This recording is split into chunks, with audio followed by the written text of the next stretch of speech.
আলাইকুম ভিউয়ার্স, আজকে আপনাদেরকে দেখাবো A9 মিনি ক্যামেরাটি HD ওয়াইফাই ক্যাম প্রো এই সফটওয়্যারটার সাথে কিভাবে কানেক্ট করতে হয়, কিভাবে কানেক্ট করতে পারবেন এটা খুব সহজভাবে আজকে আপনাদেরকে দেখাই দিব। এই যে হচ্ছে ক্যামেরাটি। প্রথমে আপনাকে করতে হবে কি, ক্যামেরাটা অন করতে হবে না, ক্যামেরা অন করে নিতে হবে। ক্যামেরাটা এই যে পাওয়ার বাটনটা জাস্ট দুইবার প্রেস করবেন। দুইবার প্রেস করলে এখানে একটা লাল লাইট টিপ টিপ করে জ্বলবে। জ্বললে এই অবস্থায় ক্যামেরাটা রেখে দিবেন। ক্যামেরাটা রেখে এবার আপনার সফটওয়্যারে চলে যান। আপনি প্রথমে প্লে স্টোর থেকে HD ওয়াইফাই ক্যাম প্রো লিখে প্লে স্টোরে সার্চ করবেন। সার্চ করলে এই সফটওয়্যারটা পাবেন। এই যে HD ওয়াইফাই ক্যাম প্রো, এই সফটওয়্যারটা ইনস্টল করবেন। ইনস্টল করে আমি অলরেডি করে রেখেছি।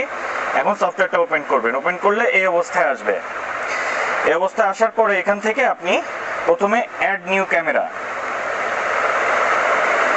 ক্যামেরা এই অপশনটাতে ক্লিক করবেন। এরপরে এই যে